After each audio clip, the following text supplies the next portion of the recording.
He studies computer science. Past that, it just is like, yeah, no, and his you're online gonna names are perfectly miss Xenon everything and on the way out. Xenomega. He's part of the Xbox community, tweaking consoles and creating cheats for games like Halo and Call of Duty. Right now, he has an annoying problem. The bumper of his car is broken, and Popularity of cryptocurrency. Many people are now aware of these dark web marketplaces.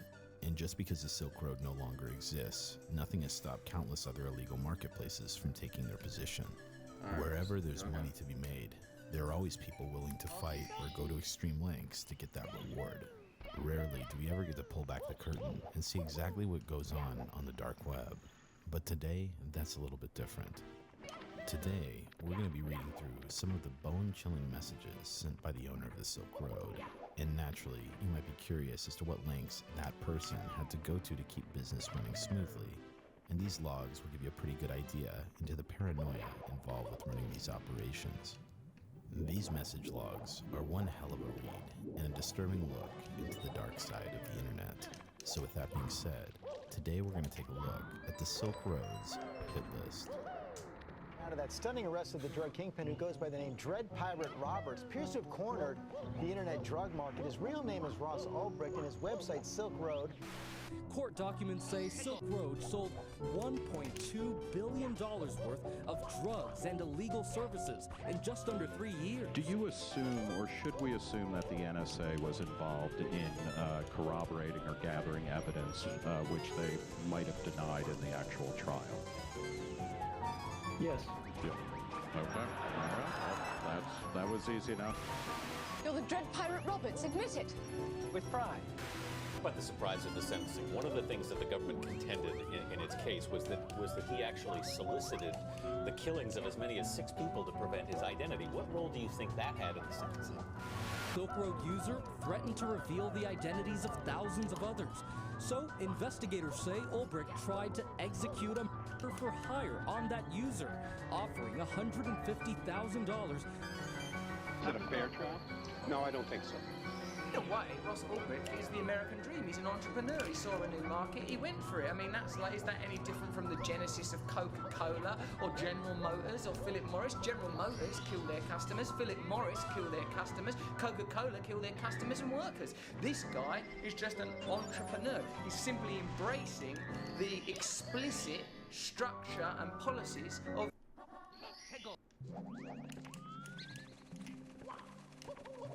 To be honest, one of these ones is actually good. But... Here we go!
Here we go! Nice. Here we go!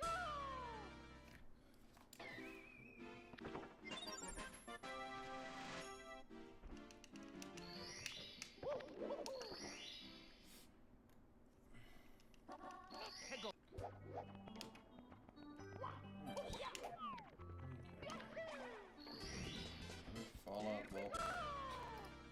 Fallout is one of the most recognizable game and now television series of all time. Home to giant roaches, ghouls with hats, and this adorable good boy. But if we're being honest, none of us are here for that.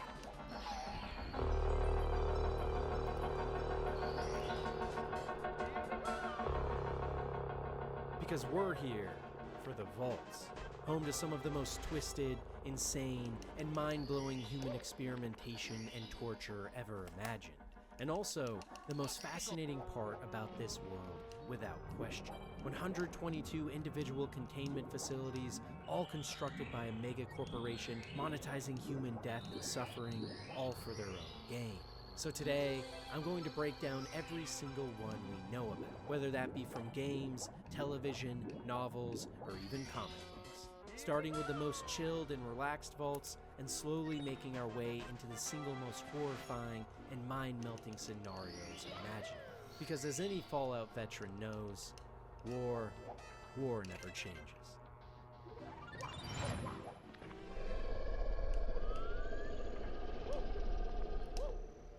You know, if there was one vault I had to live in the entire Fallout universe, it might just have to be Vault 84. Because while later in the video we will be taking a look at some truly horrific things, first we have to start with the most relaxed. And what better way to do this than the little-known vault that's seldom talked about. Originally introduced in the Fallout board game, this technically now non-canon vault was home to one of the most tame experiments in the Wasteland. Every year, a vote was held to exile the most dangerous inhabitant from the bunker, meaning the vault dwellers were constantly on their best behavior year-round in fear of receiving the vote. And for anyone that did show signs of disorderly conduct, they would be swiftly removed forever. So because of the simple rule and low amount of people being affected at once, this system managed to keep the vault almost perfectly safe over decades. It inspired many families to join community events, to help others, or to give money and things away in order to inspire favor and love from everyone else. And being single or lonely not only meant you were out friends, but out a potential spot in this lovely vault as well, with you being seen as an outsider. So everyone in the vault had a huge incentive to talk and help others. And this actually resulted in what might be the safest and least tragic vault in the history of the series. Because even though it's no longer canon, it still gives us such an interesting psychological look into human beings and potential what-if scenarios.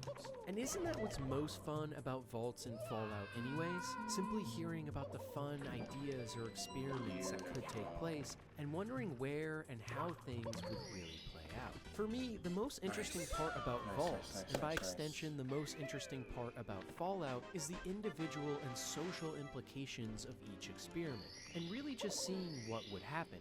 So I'll make that the main focus throughout this entire video.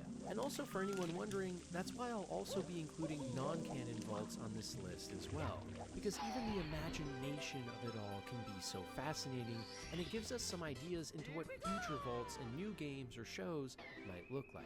However, keep in mind I will point out each vault and whether or not it's canon, so you guys can keep track too. Regardless though, even up to modern times in Fallout, this vault is still operating in pristine fashion. Through the simple process of slowly pruning out bad apples, this society is potentially one of the best in the entirety of America.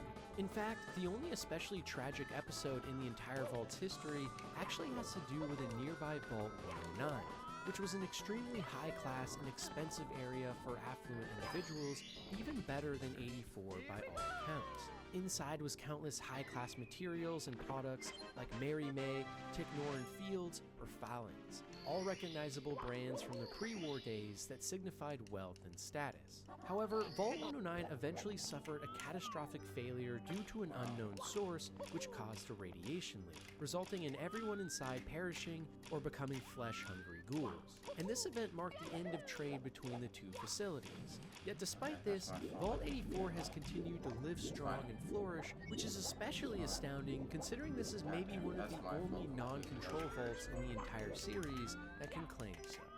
It's always been so curious to me why the overseers of every vault in Fallout never really rebel. After all, having to lead and subject many of your fellow human beings to sick and twisted torture for years on end takes a special kind of evil. But that true sense of evil is exactly what Vault Tech was looking for in their containment facilities. meaning most overseers were handpicked before the Great War began and bombs dropped, and that's why it usually worked out. In fact, in many vaults, subsequent overseers were also handpicked with rigged elections or voting to ensure the experiments could keep going. But in the case of Vault 81, we actually got a look into what could happen when an overseer did in fact stand up for what's right. Originally, the vault was instructed to run experiments on human beings with all sorts of diseases and infections, all in an attempt to make a universal cure that could fix any ailment. And the layout was structured in two parts.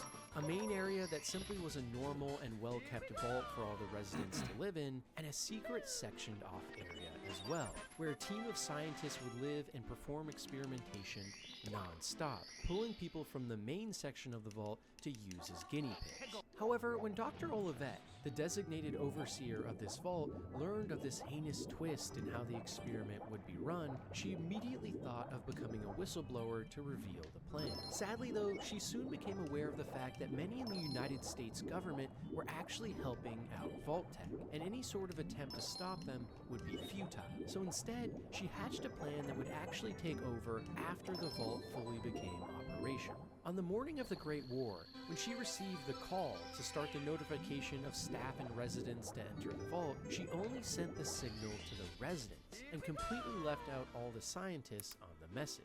But despite the plan starting perfectly, 3 of the scientists on the staff unit did manage to make it to the vault in time before it was sealed, and quickly made their way to the secret compartment of the vault. Realizing she had no other options, the overseer simply had to play along with what the scientists were doing with their initial testing on animal subjects like mole rats, but as soon as they were nearing the start of human trials, she quickly locked the secret compartment of the vault and sealed them away. This meant that the scientists would now be trapped for the rest of their lives, but still with enough food and water to survive, meaning research would continue. In fact, Overseer Olivet even modified a robotic assistant, Miss Nancy, in the vault at one point to help with the lab research, feeling bad for those trapped inside, and still curious about the potential for a cure to every illness, what she originally came to the vault to do. Named Curie, this generic utility robot with female voice programming, originally created from a massive company called General Atomics International before the war, actually continued on the research the scientists had been doing even after their deaths. And this turned out to be a huge win, as decades later, Curie was able to achieve her prime directive and create a universal cure for humanity. So she sent a message to the main vault of her findings and patiently idled for decades, awaiting a response from the security that never came. Tragically though, by the time the vault door was eventually opened decades later, it was still kept a secret from almost everyone inside. In Fallout 4, when you find this vault, it's still operational, and you discover a young boy named Austin Ingram, who has recently witnessed another vault dweller sneak into the secret containment facility that's been barred off. However, tragically, when Austin goes in after him, he gets bit by a mole rat, which had previously been experimented on by the scientists when the vault first opened, giving Austin a completely unknown and incurable disease. If you as the sole survivor sneak your way into the secret portion of this vault and find Curie, she will hand you the last remaining non-expired vial of the universal cure. And you can decide to either use this on yourself, assuming you've also been bit, or save the young child, Austin Ingram. It's one of the most harrowing choices in the series, but still, on this list the vault sits so high because it's a stark reminder that even one heroic person can save so many lives. And for this vault's entire lineage, almost all of the dwellers have lived on to lead happy lives, unaware of the dark experiment the vault was founded on. Overall, an upbeat story for a vault that could have been so much worse. And trust me, as we keep making our way down this list, they will be. For those of you that don't know what control vaults are in Fallout, they essentially act as a way to validate the otherwise sick and twisted experiments going on in the other vaults. Rather than killing people for sport or running wild experiments, the control vaults are simply a normal place meant to maintain a stable society for potentially hundreds of years. And this results in these vaults serving as a way to validate the outcomes of experimentation elsewhere, just like a control in any scientific experiment. After all, as we know, the main purpose of most of the vaults originally was to run horrific social or scientific tests on unwitting and innocent subjects in order for Vault Tech to gain scientific research and learnings that could aid them in creating a new and prosperous world post the bombs falling hundreds of years later. And maybe one of the best examples of a control vault actually doing its job is Vault 8 from Fallout 2. Set to open around 10 years after the bombs fell, in 2091, the overseer of the vault gave the orders to open the main vault door and release over 200 inhabitants to help rebuild the world. With the aid of their GECK, or Garden of Eden creation kit, a massive terraforming device built from cold fusion that allows vault dwellers to more easily harness the post-nuclear wasteland for themselves, they were able to found Vault City as one of the main areas we get to run around in and explore in the second game. It's one of the best examples of a vault experiment and goal not going horribly wrong. And while Vault City is by no means a perfect paradise, by the time we find it in-game in 2241, it's a massive and sprawling city unlike many other places in the wasteland, with cutting-edge technology and medicine to boot. Sadly though, hundreds of years later, it was also home to rampant slavery and a form of a caste system as well, along with concerning radiation leaks everywhere. And it's a stark reminder of why vault dwellers are often considered the most cowardly people in the wasteland, because after coming to the surface, things tend to become more feral and difficult to manage. For many control vaults, simply hiding inside forever, like Vault 84, might actually be the ideal. Nowadays though, Vault 8 is simply used as a storage facility and medical bay for Vault City, a far cry from its heyday before. Vault 13 is one of the most recognizable in the series, and that's because it's actually where you start out your journey in Fallout 1, and by proxy, Fallout 2 as well. And that's because the second game is actually the only mainline entry that doesn't begin in a vault, instead picking up right from where you left off in the first game. The vault itself is nothing more than a standard control facility meant to open up when the on-game calls for it. But in the first game, when you start, the vault is suffering from a massive water chip failure, and multiple different people inside have been sent out into the wasteland in search of a fix. When you come into the picture though, things have gotten a lot more dire. And now with the facility's water chip having completely failed, the vault only has 150 days left before everyone inside dies. You, as someone called the Vault Dweller, are sent on a mission as the Vault's last hope to go and find a fix. And eventually, you find extra water chips in Vault 12 under Necropolis, a massive ghoul city. But when you come back and tell the Overseer of your deeds, he sends you on one more mission to find out the cause of all of the super mutants you've seen in the wasteland, and this leads you down the path to finding someone called the Master. And for those of you that don't know, the Master was actually a main antagonist from the original Fallout games, who is a massive computer-human-monster hybrid that speaks in hundreds of voices of those he has enveloped and wishes to create an army of hyper-intelligent and strong super mutants to take over the world and bring prosperity. He sends his goons into nearby vaults in order to get fresh and non-tainted humans, which he can dose with high amounts of FEV, or the Forced Evolutionary Virus, hoping to make the most capable super mutants possible. FEV in Fallout is actually an artificial virus that was created at one of West Tech's top research divisions before the Great War, and actually works by changing the genotype and phenotype in human beings, quite literally modifying what we can become, and in this case, creating massive hulking super mutant brutes. The reason Vault Dwellers are so good for this is because their DNA has not been tainted by the radioactive wasteland above, meaning it can more easily be manipulated at a cellular level to force mutations without issue. And on top of this, there are actually many strains of the virus as well, which is why super mutants on the East Coast, like in Fallout 3, are so much more intellectually inferior to their brothers on the West Coast, who are subject to more advanced strains of FEV. Nonetheless, you eventually take down this monstrosity known as the Master in his command center, the Cathedral, and return back to your vault to let them know the good news. Sadly though, when you arrive, the Overseer refuses to let you in, noting that he is now scared that people inside will see your heroics and want to go into the wasteland themselves, so he turns you away, forcing you to go back into the wasteland on your own and kicking off the start of Fallout 2. Overall, even though Vault 13 is so vital to the Fallout series as a whole, being literally where it all began, in the grand scheme of things, it isn't actually that bad of a place to live at all. Outside of the water shortage crisis, most people inside lived happy and decent lives, and compared to other vaults we will see later on this list, this is without a doubt one of the best you could have lived in after the bombs fell. Vault 76 is now one of the most iconic numbers in the entirety of the franchise, but not for good reason. And that's because this vault is actually where you begin your journey in Fallout 76, the first multiplayer Fallout game, and also, for a lot of people, the worst. On its initial release, this game was riddled with bugs and issues, and for most people it was not only completely unplayable, but also lost so much of what made Fallout great in the first place. Nowadays though, after multiple large patches and years of work, the game is actually pretty good, albeit different. But nonetheless, the Vault itself was one of 17 designated control vaults for Vault-Tec and was home to some of America's best and brightest, including top students from Vault-Tec University and the former White House Chief of Staff.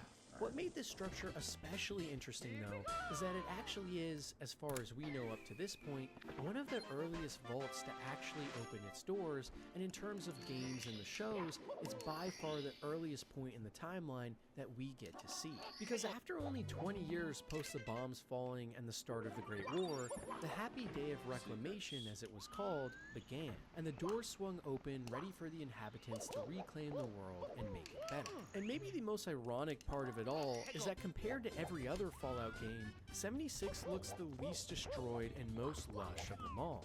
But that's probably in large part due to it being set in the forested Appalachia region of West Virginia, as opposed to a major metropolitan area which would have been a major focus of nuclear targeting systems. But seriously, look at Fallout 3, which takes place 200 years after the bombs fell, and it still looks like they literally just dropped yesterday, compared to 76, where you were playing about 25 years after the fallout, and it looks pristine.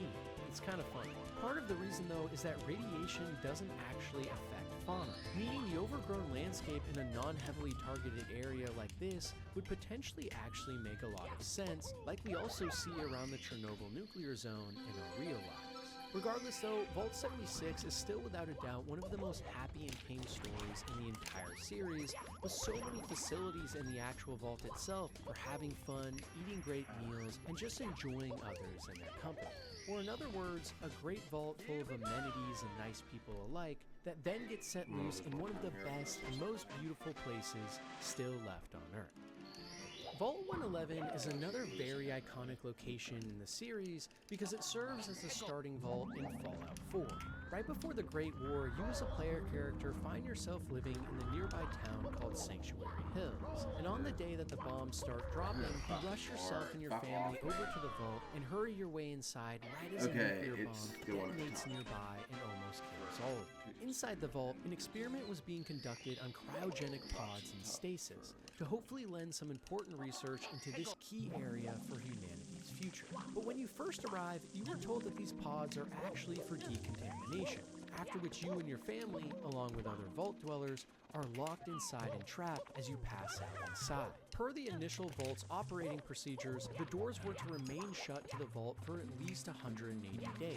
But after this time had elapsed, no signal was given from the outside for staff to leave, and now with a low amount of food and water, they all started demanding the Overseer open the door to let them out to scavenge. Refusing to do so though, the Overseer caused a full-on uprising from security and support staff that took over and tried to unseal the door. In retaliation, the Overseer then put the vault on full lockdown and demanded all food, weapons, and medicine be handed over, after which no full logs of the events of what happened next even are known. But the vault's history does pick up 150 years later, when a nearby founded high-tech society called the Institute sends some of their men to retrieve the player character's baby from inside the cryopod, as it will serve as a perfectly pure, non-radiated human being to base their Generation 3 synthetic machine-human hybrids on. When these agents come into the vault and wake you up though, your spouse does not hand over the baby, and is shot as you watch helplessly in your cryopod nearby, after which they take your baby sun and turn on your pod again, forcing you to sleep. You then awake 50 years later, now with the vault completely empty and over 200 years after the Great War, on a journey to go find your son. Overall, while Vault 111 itself isn't thematically the most interesting or horrifying by any means, the story behind it and what it leads to definitely are, and serves as a very interesting start to one of the games that really leaves a mark. If you were to ask most people what the best beginning to a Fallout game is, or even just one of the best beginnings to a game period, they would without question say Vault 101 from Fallout 3. And also, for any of you who are curious, the actual answer to that question is Prey, but Fallout 3 has a cool start too. Regardless though, the experiment in Vault 101 was a simple one. It was never to be opened. The Overseer in this vault was instructed that the door should always remain shut no matter what, and unlike many other vaults, there was never an intention here to repopulate the wasteland. The only goal was to see what would happen to a society that never saw true sunlight again. But to do this, the Overseer at any given time would have to create mass hysteria about what the outside world was like.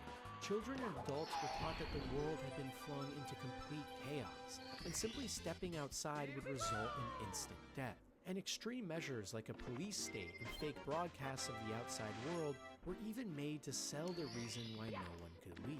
However, as time went on, some overseers did start to secretly send scouting parties to the outside to get information, and this resulted in the people inside the vault even having discussions with people in nearby towns like Megaton.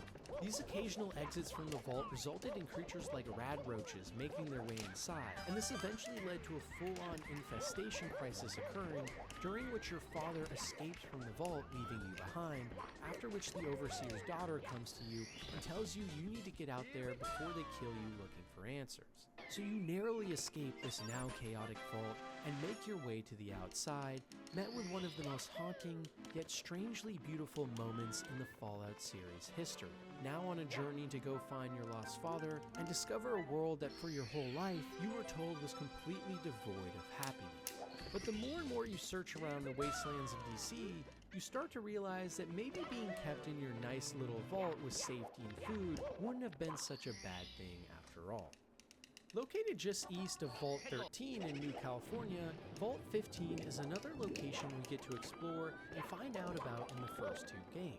Inside its walls was an experiment meant to take place over 50 years that would force a large group of people with radically different ideologies all to live together just to see what would happen. Whereas most other vaults tended to be homogenous with very similar groups of people, 15 flew in the face of all of this. And because of this, quickly after the bombs fell and the vault inhabitants made their way to this facility to get locked away, many tribes and groups started to assemble. This resulted in lots of infighting and turmoil between the people in the vault, and after overcrowding started to become a major issue, a large portion of the vault residents decided to actually leave, taking the GEC with them in the process. This group of vault dwellers is actually the initial founding members of Shady Sands, the same destroyed city we see in the TV show and Metropolis from the games, which in turn fostered the eventual founding of the New California Republic, or NCR, one of the most notable government-like entities that has actually succeeded since the bombs fell. Other groups from the vault, on the other hand, formed raider or bandit tribes that would kill and steal for survival. And an even smaller group decided to stay in the vault even after it had been stripped of resources, assuming it would be more safe. Maybe most surprising of all, though, is just how crucial this vault and its initial people have become to the wasteland, being the initial home and birthplace for so many factions and ideologies that even decades later would define the wasteland we know in Fallout.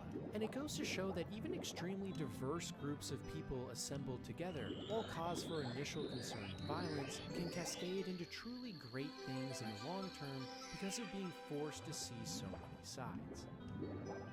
I've always been a sucker for building and crafting in games I really enjoy, and for that reason, I actually am a big fan of Vault 88 from Fallout 4. You see, added in a DLC, this vault serves as more of a construction playground for the player rather than a normal vault. In lore, this facility built just below the Quincy Quarries in Boston served as a test site for various prototype devices that were targeted for distribution to other vaults.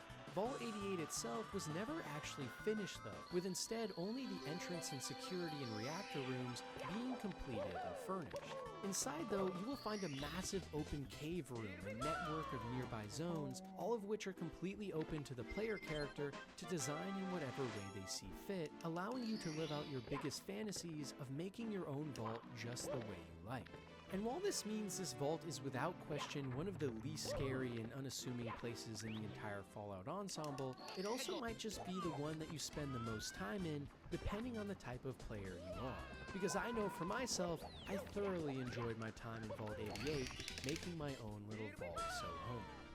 And finally, to end off this first tier of Fallout vaults, the least horrible and also nicest, I wanted to quickly go over 12 of the lesser known or unknown vaults, many of which are non-canon, but still all have interesting or strange experiments to go over before diving into the truly insane stuff. Because with most of these, we have almost no information on them besides the small experiments that took place, so most of this will be pure speculation. In Vault 55, nothing was out of the ordinary, except for the fact that absolutely no entertainment tapes were provided. In most other vaults, a large selection of movies, shows, or general entertainment videotapes were provided to residents that could then be played on any TV. This helped to pass the time and keep people occupied in what otherwise were extremely boring and mundane day-to-day lives. But this inability to escape from reality and simply enjoy some good entertainment was not a possibility in Vault 55. And because of this, it's been assumed that chaos did eventually break out, as it was the only thing that could happen that would keep people entertained and satiated. If you thought that experiment was bad though, you definitely would not have wanted to be a part of Vault 56. Because in this vault, instead of all entertainment tapes being excluded, only one was provided.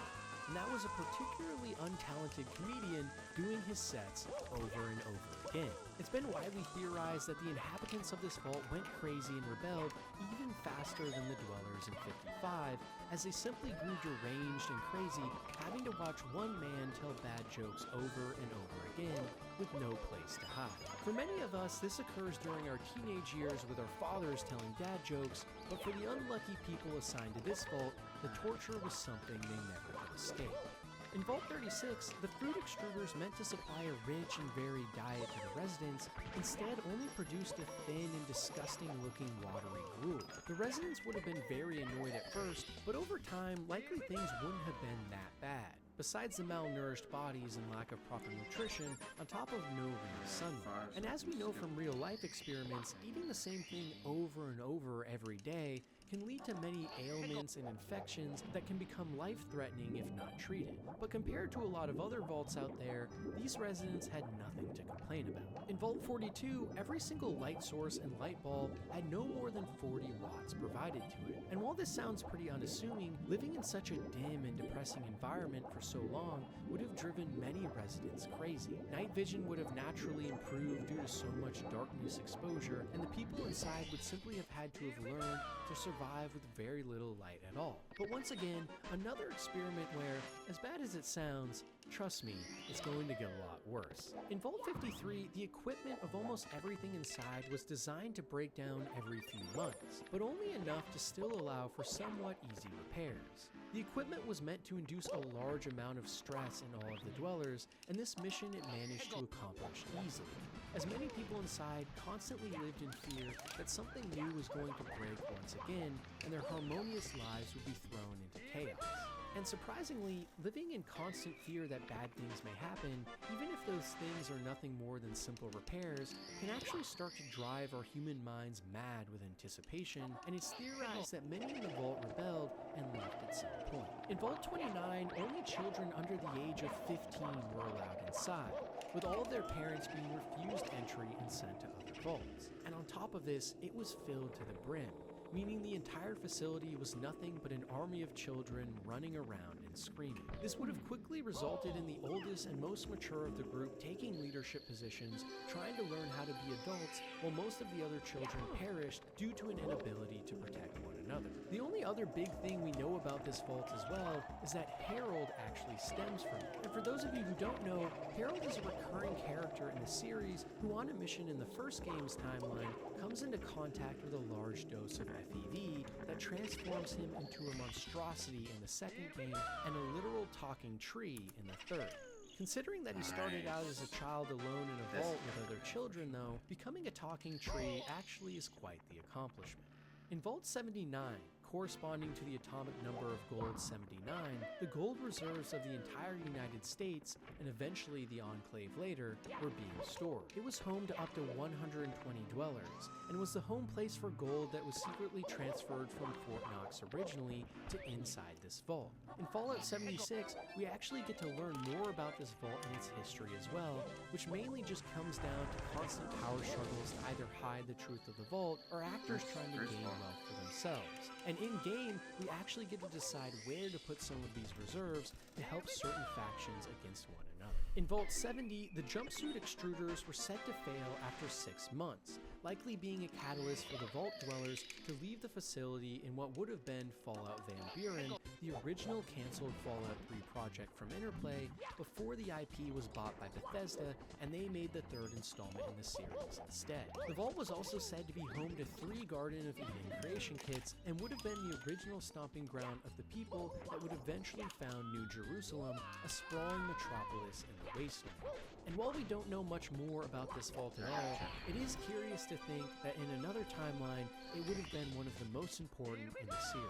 In Vault 44, a secret section of the vault was home to a team of scientists performing extremely dangerous experiments on creatures to study the effects. In order to keep them contained, large pins and electrical chains were used, which eventually drew so much power from the entire vault that it all short-circuited, and some of the creatures and massive insects alike escaped, and this resulted in the vault dying off. One scientist inside even tried to contact Vault Tech to relay the experiment results, but none of the communication ever got through, and the facility was left to rot, with so many interesting findings about the animals of Fallout we may never get to find out. In Vault 27, the facility was deliberately extremely overcrowded, with 2,000 people assigned to enter a space that could only comfortably maintain a few hundred. Inside, fights and riots would have immediately broken out, with the vault's food and water supplies being used in record time. Gangs would have formed to maintain order, and those deemed too old or sick would have been ostracized and left to die in the corners of the vault,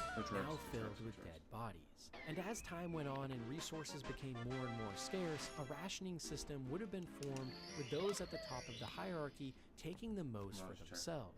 And likely, this wouldn't have been able to keep going for long, as over time more people would stage an escape or kill off one another without a second thought. In Vault 17, not much is known about this facility at all, but what we do know is that in 2154, the Master had invaded this vault in order to get non-radiated human specimens for his master plan, one of which was Lily, a Nightkin super mutant from Fallout New Vegas.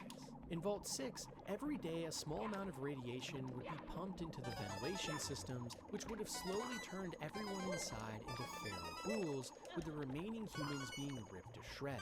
Honestly, this vault would have been pretty gruesome and could be lower on the list, but as I stated before, the last part of the first tier is all of these vaults that we have so little information on that are just pure speculation to go by. So now, let's start diving into the much more crazy vaults. The ones that you're all here for, and from this point on, buckle up, because it's about to get really weird.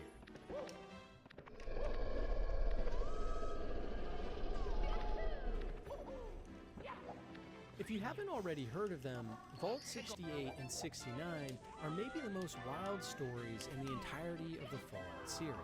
Originating from the now non-canon Fallout Bible written by Chris Avalon, they were home to some truly sick experiments. In Vault 68, the entire dwelling was staffed with 999 men and 1 woman, while in Vault 69, there were 999 women and 1 man, all adults in each. These vaults would have been subject to immense difficulty in staying alive, along with countless inbreeding. But even though we don't have any actual specifics on what happened in the vaults, we can guess as to what went on. In Vault 68, immediate infighting and power jockeying would have taken place, with only the most fierce amongst the male population getting a chance to actually have children of their own. Around the clock, non-stop each year, the one female would need to remain pregnant, immediately fornicating again after giving birth in order to try and repopulate this dying vault. Any baby-born male would immediately be deemed useless and killed off or used as slave labor, and any baby-born female would be guarded with the utmost care until reaching an age where she too could join the breeding pool.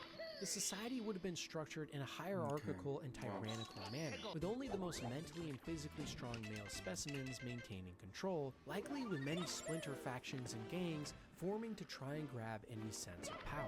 For the initial woman and any born thereafter, this experiment would become a never-ending hell of having to deal with violent men killing each other to retain power and dominance. And there would have been absolutely no time to confide in anyone about anything outside of sexual or survival endeavors.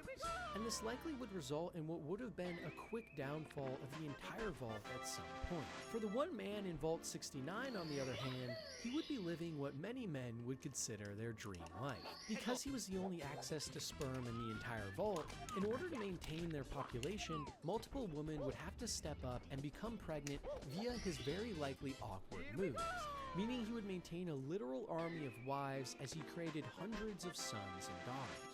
On the other hand as well though, because of the societal structure and power now immediately gained from the woman, family upbringings and customs would likely change fast, resulting in structures likely very foreign from anything we know now. And because of this gender imbalance, the woman would either treat the men horribly and force them to do work, or they would revere them as golden symbols since they were the only way for reproduction to happen in the vault. Sadly though, without any other men nearby to boast about his accomplishments, this lone survivor would likely grow tired of these frivolous escapades and, due to demands from the woman, create a sperm bank which the society could tap into to produce more offspring at any time from willing females. Infighting here would also probably eventually break out from disagreements between the population of women, but likely would not be as violent as in Vault 68, full of pissed off and rejected men. And in another way, Vault 69 would have been a paradise for the woman, free from the bullshit of most men nowadays. Either way though, both of these vaults give us a look into how truly unbelievable some of the vault experiments could have been, and it really makes you start to wonder about how something like this would actually play out in real life after all. Do you know what the coolest vault in Fallout history is? It's not one full of ghouls and super mutants, or one of the popular ones you've heard about from videos on Fallout 3 in New Vegas. No, it's actually a vault that never saw the light of day, that was cut from the script before the game even released. Referred to as Vault 120 and now recovered files in the base game of Fallout 4, this wholly underwater vault would have been part of a questline called 20 Leagues Under the Sea, and would have seen us as the player character meeting with a submarine captain named Zhao, who would have taken us to this fully aquatic megastructure. Inside, the vault would have been staffed with multiple people, but inside the walls, something strange was going on. Some of the lights would have been broken while you navigated the more secluded parts of the vault in pure darkness, as the sounds of the massive ocean around you swept across the bow at all times. As you walked through the walls made of glass as fish swam around you, certain parts of the structure would fall apart and flood, including at one point you potentially getting a diving power suit and venturing out into the giant ocean in search of something. And there would have been countless terminal entries and people to talk to about the history of this strange place, which would have taken most of its inspiration from the popular BioShock series to boot. But maybe most weird of all, in the hidden Fallout 4 files that revealed this cancelled vault to us, we also see the overseer to this vault would have been a gargantuan squid. How this would have worked, we have no idea, but my guess is maybe an experiment was being done to combine aquatic creatures with people by attaching a human brain to a squid, and this is why the monster would have been an overseer. Overall though, without question, I think this has to be one of the coolest vault ideas in the entire Fallout series, and it's almost criminal that this was cut from the 4th game. I'm really hoping that at some point in the future, we'll finally get to see this idea come to life, because the potential for lore and cool technology combined with a top secret vault doing heinous research deep underwater is basically any Fallout fan's wet dream, and it's a struggle to even come up with ideas with more potential than that of Vault 120. Located just below the Hawthorne Medical Laboratories in Los Angeles, California, Vault 4 from Season 1 of the Fallout TV show is one of the most insane and wild ever imagined. Originally revealed publicly to the American people before the bombs dropped by none other than famous actor Cooper Howard, otherwise known as the Ghoul from the TV show, Vault 4 claimed it would be a paradise where everyone inside would be a scientist held back by no restrictions. A society formed by the principles of the scientific method led by visionaries in the industry. There were even extensive trials and advertisements done in this vault for over 5 years leading up to the day the bombs fell. But once the nukes started dropping, the vault was immediately sealed. Inside, lead scientist and overseer Cassandra Hawthorne oversaw extensive human genetic and mutation experiments, but in order to actually find a group of people to experiment on, they started to let in small amounts of survivors in the wasteland, luring them in with promises of safety without them knowing that they actually would be live human specimens to experiment on. This resulted in numerous birth defects, like horns or limbs growing right out of babies' heads, or people even being mutated to only have one eye, like a cyclops. But most horrifying of all, some of the test subjects were actually forced to mate with other radiation-resistant species, which even resulted in the creation of some creatures we see in the series nowadays, like the gulpers. In one heinous experiment, a woman was impregnated with irradiated animal DNA, after which she gave birth to a school of baby gulpers, which then ate her alive, tearing her from limb to limb in a massive pool of blood which formed around her. Eventually, though, karma would befall these evil doctors, as these now new and dangerous monsters they had created rebelled and killed many of the scientist overlords that had tested and abused them endlessly. This itself led to a full-on counter-rebellion inside the vault, where many of the test subjects originating from the surface rose up and took control away from the main scientists, after which they instituted a new policy where they would allow democratic votes for letting in refugees from the outside world to help them survive, giving back to a world that had taken so much from them. And for years they continued on this journey in harmony, even after the nuking of Shady Sands nearby, where vault dwellers and refugees alike would live in the vault and forage around in the wasteland to maintain the vault and its functions. In the Fallout TV show, Lucy and Maximus actually stumble upon the vault during this period, where they discover the remnants of strange genetic mutations. Oh my god, I'm gonna be red. Along with discovering the infamous level 12 of the vault, where previous inhabitants who were experimented on extensively are being held in cryo chambers to keep them alive until new technology progress can be made to save them from their eternal torture. On this level, we also get a glimpse at some of the horrid human-creature hybrids and other experimentation that was taking place. And more than anything, it goes to show that sometimes science too can let us down. Sticking an entire group of people who will stop at nothing to make technological and biological progress means that along the way, human morals and dignity can simply be stripped away, all in the name of something I'm gonna usually lose everything. is good, science. Despite how much good these people can do, sometimes when given no restraints, their ideals of progress can also result in nothing but pain and suffering too. Because in the world of Fallout, as bad as the giant corporations like Vault-Tec are, sometimes even just the more inconspicuous individuals, those focused on making a better society, can actually tear it down the most. And it's a perfect analogy for how the problems in Fallout stem not only from a broken society, but a broken sense of individualism too. Nonetheless, Vault 4 has some of the most insane stories in the entire Fallout series and shows just how too much of anything can be bad.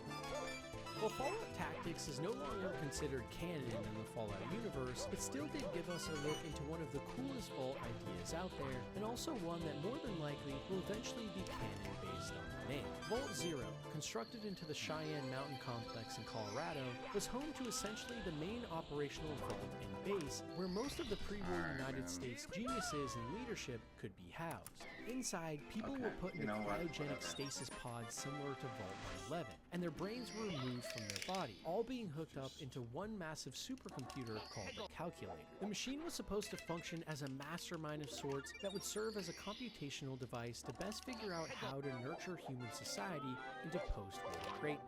But due to budget cuts in the Department of Defense during the Vault's construction, several important backup systems were not added to the neural links, and this eventually led the Calculator itself to become corrupted and begin a so-called pacification protocol, where now the supercomputer's main directive was to purge the wasteland of all life and kill all humans without question. In Fallout Tactics, as the player character, the Warrior, you and the Brotherhood of Steel must work to stop this fearsome machine at all costs. And while this is now no longer full canon, the events in Vault Zero definitely make you think about what most of the pre-war leadership in the Enclave or inside certain vaults must be doing. And as we know, there's been tons of lore in this series about what's really going on, ranging from Vault Tech dropping the bombs as implied in Season 1 of the show, to the Enclave or United States government using the vaults as experiments to help them in long-form space travel to colonize other planets in a previously canceled Interplay version of a Fallout cinema adaptation. But whatever turns out to be true in the lore eventually, it's vaults like Vault Zero which give us a great look into the twisted minds behind all the madness and how they would stop at nothing to achieve pure power and domination while cutting corners to get there. Among the pantheon of most recognizable Fallout vaults of all time, without question, somewhere near the top would be Vault 108 from Fallout 3. Affectionately known as the Gary Vault by most players, this hidden hideaway in the middle of the Capital Wasteland is more than meets the eye. When you first enter inside, you are met with gruesome scenes of blood and decay, along with some dead bodies, all of one man named Gary, all with different numbers behind their name. And shortly after this, you stumble upon an alive version of the same man, accompanied by many of his other brethren, all shouting Gary at the top of their lungs and looking to try and kill you in a manic rage. It's one of the most absurd, sad, and almost funny vaults in the entire franchise, and it all comes down to what happened inside years before. You see, Vault 108 was meant to house 500 residents for just under 40 years, but was also designed so that in year 20, most of the vault's power supply would fail. Along with this, all standard positions of power were left unfilled, instead to be chosen by the Overseer themselves. And the Overseer selected to start the project was someone with a rare form of cancer and only 3 years left to live. Essentially, the vault was designed to fail from the beginning, but even more interestingly, in those early years, an experiment began to take place in human cloning. Scientists in the vault began testing with highly new tech for human cloning trials, and their subject they chose to test with was a man named Gary. But with each iteration of him that they cloned, the clones would simply shout the word Gary and act very aggressively towards everyone inside. So because of this, the clones were all kept in a containment facility in the science room. But after getting to clone number 54, finally the Garys had had enough and rose up against their captors and took over the vault, slaughtering everyone inside and driving the rest of the survivors outside the vault. When you arrive as the Vault Dweller in Fallout 3, the vault is now nothing but a horrible murder scene of the past, with an army of this one-man Gary shouting his name as they chase you with baseball bats. You can even find creepy remnants of the past, like a fully barricaded woman's bathroom or blood smears on the wall, and tell the harrowing story of this vault that was losing power and the people inside hiding in darkness from this army of one deranged man, Gary. It's one of the strangest vaults in the series' history without question, but also maybe one of the coolest and funniest. And on top of that, the vault itself is super creepy and full of interesting lore, so in many ways is one of the best examples of a Fallout vault of all time, both horrifying and hilarious at the same time. And once again, it shows the insane lengths scientists in the Fallout series were willing to go to further their research, and reveals that the biggest monsters in the series aren't always super mutants or ghouls, but rather the human beings we all call friends. In fact, it even makes you wonder what other random side experiments could have been happening in other vaults that don't even directly pertain to the main directive. Maybe there's even some other vaults out there that have gone completely off the rails as well, not even due to the wishes of Vault Tech in the first place.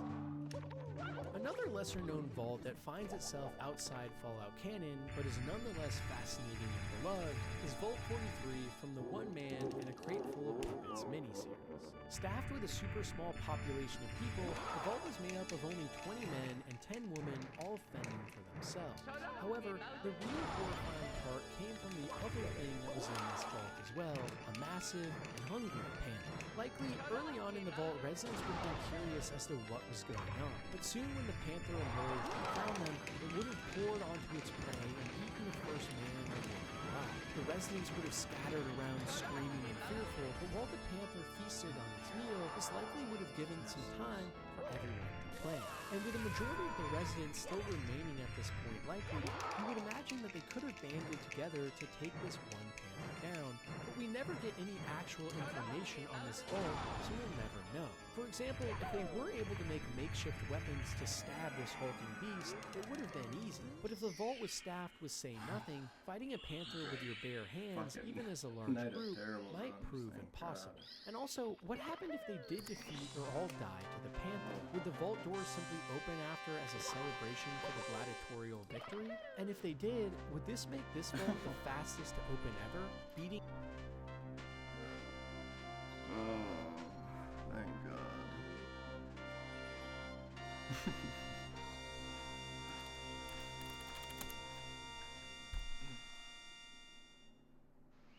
Damn, if I hadn't died on that fucking SSL.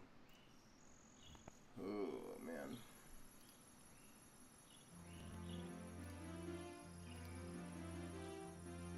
I think that's really the only major mistake, though. That's 5th place. I don't know.